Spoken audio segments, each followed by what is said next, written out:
Party అధిష్టానాల మధ్య ఉన్న ఐక్యత కింది స్థాయిలో కనబడడం లేదు.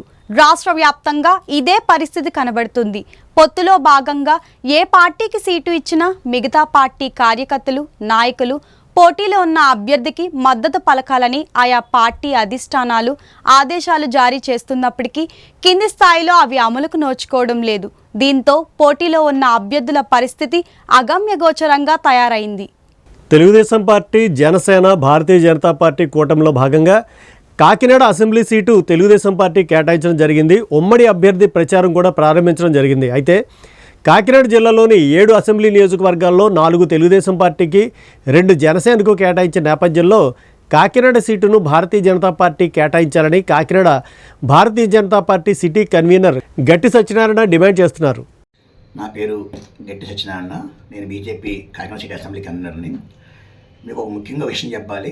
మన కాకినాడ పార్లమెంట్లో 7 అసెంబ్లీ స్థానాల్లో 4 స్థానాలకు ఆల్రెడీ టీడీపీకి ఇవ్వడం జరిగింది. 2 స్థానాలు జనసేనకి ఇచ్చారు. పొత్తు అంటే బీజేపీ, జనసేన, టీడీపీ అని కదా. అలాంటప్పుడు కాకినాడ పార్లమెంట్లో ఒక్క సీటున్న బీజేపీకి ఇస్తారని అనుకున్నాము. అలాగని చెప్పారు. మా అధిష్టానం కూడా మేము అడిగితే మీకు పని చేసుకోండి, ఖచ్చితంగా చదువుకున్న వాళ్ళకి, మంచి వాళ్ళకి, సామాజిక వాళ్ళకి ఖచ్చితంగా సీట్ ఇస్తామని చెప్పారు. అదే విధానంగా గత 6 ఏళ్ళ నుంచి నేను పార్టీలో ఉండి సామాన్య మానవుడిగా ప్రజలతో ఉండి ఆ సమస్య పరిష్కారానికి కృషి చేస్తున్నాను. ముఖ్యంగా కరోనా టైంలో నేను చేసే సర్వీస్ నిజంగా కాకినాడలో ఎవరో చేయలేదని చెప్పొచ్చు, నేను ధైర్యం చెప్పగలుగుతాను. దానికి బోల్డ్ ఫొటోస్ నా దగ్గర ఉన్నవి.